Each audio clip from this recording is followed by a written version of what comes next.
Hello everyone, this is Professor Reha here with something I feel like all content creators should do, which is a report to their subscribers.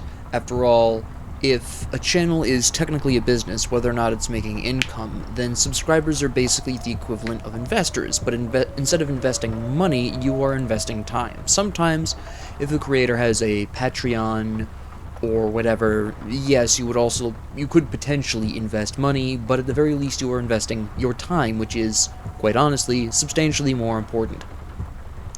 Now, as a result of this, I will be sharing certain details about myself, not anything too specific, because privacy, but there are some things you should be aware of. Obviously, just not only my plans for the channel, but to a certain extent what is going on in my life that could affect the channel, or may affect your decision to support me in future. Now, first off, I would like to address something that a lot of people have been concerned with recently, which is my income level. With the release of the Twitch streamers data, I feel like you should know what my income is, both in and out of channel, my various revenue streams, of which I have exactly one. I have a full-time position that makes me $19 an hour. This translates to $37,000 a year, roughly speaking. So that is my annual income. That is the only source of income I have at this particular point in time.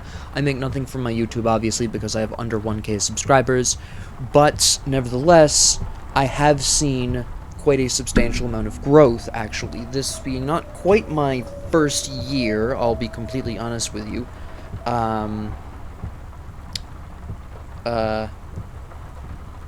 So there is that. I do have 205 subscribers, so thank you all very much for that.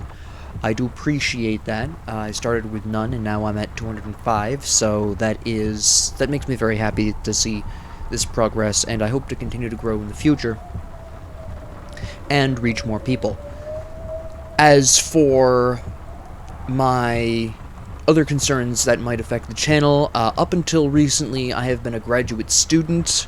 I am considering walking away from my current grad program. The subject of that is not important, but it no longer matches my goals, what I thought I wanted, and now I'm going back to some old goals that I had that I didn't think were possible, and may not be, but pursuing them is more fulfilling and gives me more enjoyment, so I'm either going to switch to a different graduate program, this one online, my previous program was in person, or alternatively just drop graduate student ambitions temporarily in favor of pursuing a certification in a very specific category, specifically a CFA.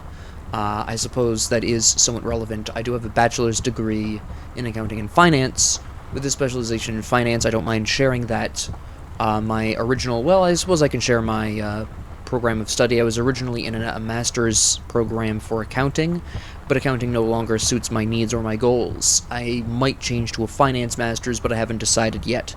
Beyond that, if this affects my channel upload schedule, you will be notified, but otherwise I will probably update you on this at the end of next year. So there is that. Beyond that, my plans for the channel. Now, I have mentioned that I don't intend on uploading Grim Dawn forever, and yet there is a large amount of not only popularity, but requests that I do keep uploading Grim Dawn forever, and whether or not I do really depends on how often it's updated. You see, at some point I'm going to run out of builds to talk about, I'm going to run out of builds to construct and demonstrate. It's simply a matter of time. Now, this might sound like there's a very finite amount of content that I can use in Grim Dawn, but we also have mods that I intend on covering, as well as the potential for the developers to either completely change things, they're rather fond of changing monster and frequency, for example, or otherwise add more. There could be surprise DLC, for instance, or they could release a Grim Dawn 2. The only thing at this moment that would cause me to drop Grim Dawn completely would be a switch over to Grim Dawn 2, and even then I don't think it would be a total transition, it would be more of a gradual transition. But since there is no announcements that I know of a Grim Dawn 2, this is not really a problem. Currently, my current forecast of Grim Dawn content is at least 2 more years of Grim Dawn content, very likely 3+, given what I know about not only the state of the game, my progress towards builds, and, constructing builds to demonstrate in-game, and as well as builds that I can talk about in my class examinations. So I anticipate it at minimum 2 years, more likely 3+ years of Grim Dawn content based on the facts that I currently have in my possession. So, those of you who watch me for the Grim Dawn content, I've got a couple of years at least of this, if not more. Like I said, I expect this to be more than 3 years running, which is fine with me. But I also anticipate one day down in the future I will run out of things to talk about in Grim Dawn, at which point I will move on to something else. In terms of Smite, it's going to be a fairly constant series of videos in Smite as I cover the various gods and new map changes, item changes, balance changes. That's technically an infinite level of content, and the reason why I'm fine with infinite Smite but not necessarily infinite Grim Dawn is because unless the developers do a complete overhaul of some aspect of the game, for example Monster Infrequence, as I mentioned earlier, that can grow stale. Right now I've got so many things that I can do and demonstrate and talk about in Grim Dawn that I have no risk of becoming bored or burned out of Grim Dawn for the next 2 or 3 years, at least. But if nothing changes in Grim Dawn during those 3 years, once I run out of things to talk about, if they haven't updated it or changed it, I'm going to burn out of it, Again, I don't anticipate that happening to Grim Dawn anytime soon, but just as a comparative sake here. Thirdly, single-player games. I've been working on the Wise Chronicles. I must confess I haven't been quite as consistent with those. I haven't been consistent with a lot of my videos, but that's mostly due to end-of-year celebrations, graduate student stuff, etc. Distractions in real life. But theoretically speaking, this should be cleaning up. Even if I choose to go into a new grad program, I don't anticipate it having too substantial of an impact on my channel. Overall, barring midterms and finals. And again, I'll update you as that happens, but that really depends on what the future is. What it looks like and everything. Beyond that fact, let me see. Single-player games, yes. I've completed Wise 1, I've completed Wise 2, I've completed AI the Somnium Files, Darkwood, and the first third of... well, what I believe is the first third of Nier Automata. Now, on the subject of Nier Automata, I have the first third, as far as I can tell the first third. I haven't actually looked too deep into this. And I began what I believe is the second third, where you're playing Nines, where you play as Nines as the main character.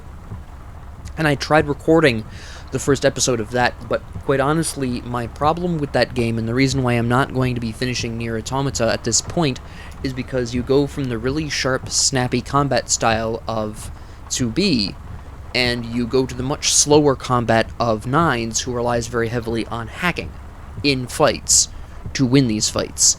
And while I don't have a problem with the hacking minigame itself, it's a fine minigame, I do have a problem with how much it slows down combat, and I really feel from a design perspective that they probably should have put Nines first, give you the groundwork of the planet. You actually probably, in my opinion, you should have played as Nines well before 2B showed up so you could get the lay of the land, and then take 2B along as your sidekick, where you have the slower combat, you can get more used to it, you can pay more attention to the story, which, by the way, frankly, I have very little idea of what's going on in Nier Automata, because the story is not well imparted, at least to the point where I'm at, and, go from that slower combat to the faster, snappier combat of 2B, which would really help when retreading over old ground, because now the fights are taking less time, right? My problem with Nine's combat is not that it's slow by itself. I've played slower combats and had a really great time. The problem is I'm retreading ground I've already tread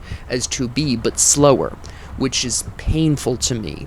This is probably a me problem because I know it's an extremely popular game, and I, to some extent, can understand why.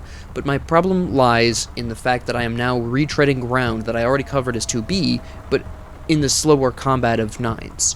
And this, while I know there will be, there's story additions and everything, because I did play, I would say, a half hour of 9's campaign, or 9's section of the story, where you do the little robot thing at the beginning for a different perspective.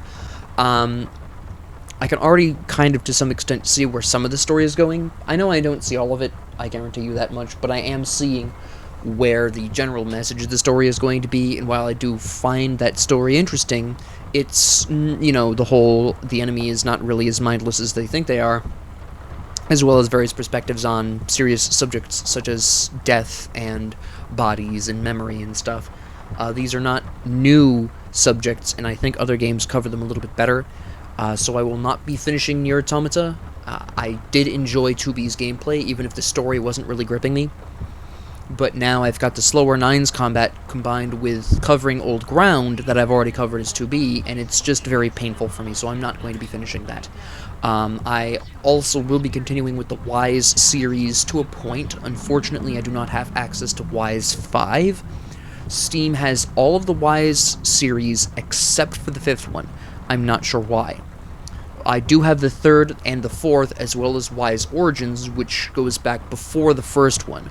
So my plan with the Wise series is to finish the 2nd one, go back and play Wise Origins, so we have more of the backstory, and then do 3 and 4.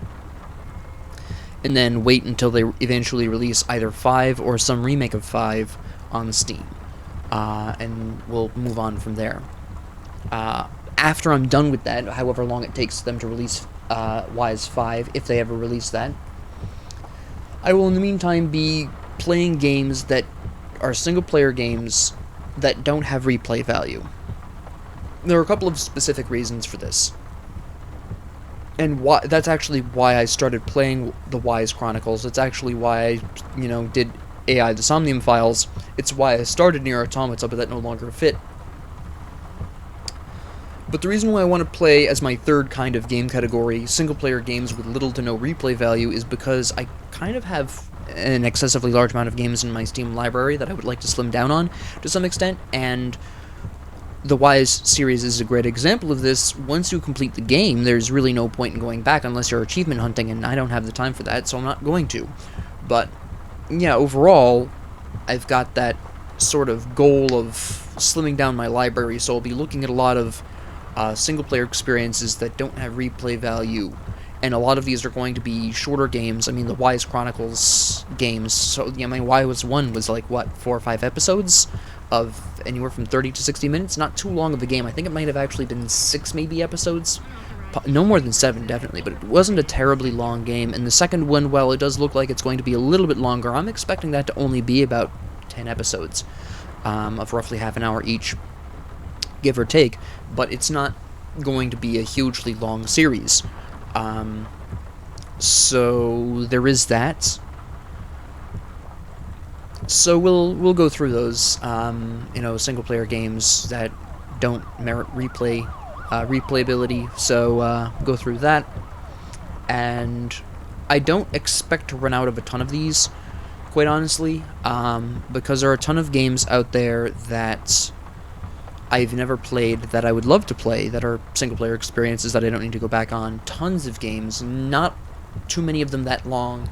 There are some JRPGs that I intend on playing at some point in the near future, within the next 5 years as a short-term plan, that I would like to, that are going to be a little bit longer, but for the majority of these games that I have on my list, these are not terribly long games, so these are going to be things that I'm going to intersperse throughout as they come, and just, play through those, and just have a, an enjoyable time, and experience the story and everything like that. Gameplay is important and all, but I'm really looking at these for the storylines, so, in the characters.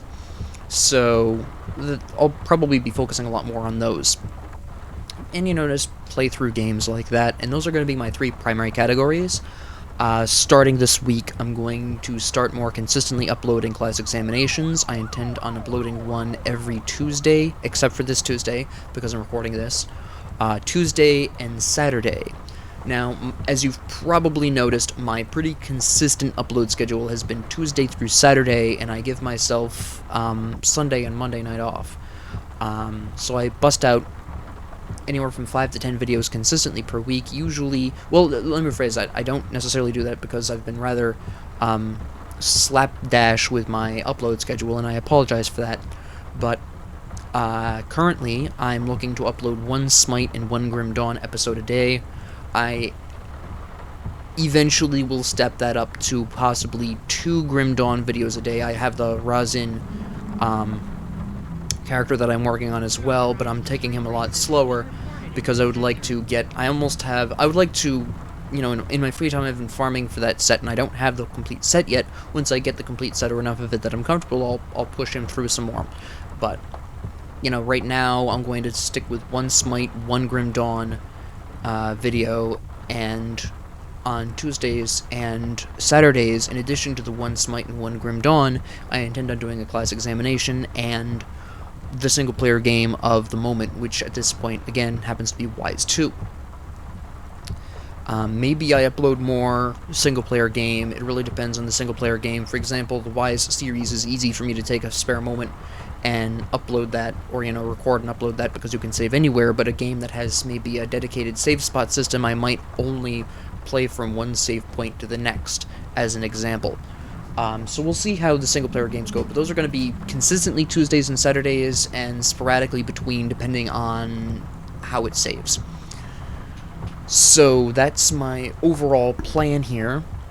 So you're not really going to see a whole lot of games with replay value here, and if you do, then I'll probably play those once a year, go back and play it again with, maybe they have multiple endings, for instance. As an example, maybe I'll play through it, get one ending, and then leave it alone for a year, so that way it doesn't get too stale, and then come back to it a year later, and try for a different ending, as an example. So we'll see, how that goes. That really depends on the individual games. So that's what I wanted to update you all on. I wanted you to keep that in mind. Now, there is one last thing that I'm going to address that might be specific to this year. I'm not sure. There's been a lot of talk of crypto and NFTs in gaming. I've seen a lot of these. I know a lot of them are scams, if not all of them. I'm not going to be so bold as to claim all of them are, because apparently 1 or 2 are not scams. But most of them are scams, they're rug pulls, or otherwise they are so horribly designed that there might as well be scams, right? I don't intend on touching NFTs and crypto games at this point in time, unless they institute a system very similar to how CSGO weapons skins work. I know that system, I know how it's valued, I know how it works, and it would be very easy to detect if that goes scamways midway through the project or whatever it happens to be. So, with the exception of that specific kind of scenario, skins of some kind or another being available for permanent purchase in a game, yeah, I'm not really looking to get into any of these games. Later on in life, maybe within the next 3 years, I would like to start covering these from a financier's standpoint. Like I said, I am interested in getting into the finance side of, life. So I would like to offer a very honest, open, financial view of that, but I'm not certified at this point in time, nor do I have a master's degree. I do have a bachelor's degree, so I know some of what I'm talking about, but I'm not at a level of expertise that I would be confident sharing that quite yet, unless directly asked for it. And even then, again, forewarned is forearmed, I do only have a bachelor's in finance at this time. So I just wanted to update you all that eventually I would like to tackle these from a financial standpoint and how financially sound they are as investments, but that's not going to be for a couple of years yet, and when I do start incorporating that content a few years from now, that is by no means going to interfere by any stretch with my regular content, which would be Smite, Grim Dawn, and some single-player game. These would be things that I would be covering once I get into the financial side of video games. I will only be doing that once, maybe twice a week. Just like with the single-player games or with the class examinations, but only if I have the time at that time. So don't be concerned when I incorporate that. it is, when I do incorporate that, it will be because I want to prepare you, warn you, and help you away from losing your money unnecessarily or wasting your time unnecessarily on things that aren't worth either. That's my plan in the future. So, with that being said, thank you all very much for joining me. Thank you very much for subscribing, all 205 of you. I do appreciate you, and I do appreciate the feedback that I get. So thank you all very much for joining me. If you have any comments, questions, concerns, ideas, suggestions, or requests, please leave them down in the comment section below. Final kind of a PS here. Once I'm done with the Wise series, there is a game that I believe has been released on Steam that a friend of mine recommended to me. Seven Sentinels, I believe it is called. I'll have to double check the title of that. When it was originally suggested to me, it was suggested to me and was only available on the PlayStation Store. I believe it has since been released on Steam, and I will likely pick that up and play that. It does not seem to have any replay value as far as I can ascertain. I have listened to spoiler-free reviews of this game before. I believe it's just a straight shot, and it does not have a whole lot of replay value, so that's something that I can play and then remove from my library, in the hidden section when I'm done with it, which is kind of what I'm looking to do at this point in time. So, with that being said, to clean this up, that's about it. Thank you very much for joining me, and have a great 24 hours.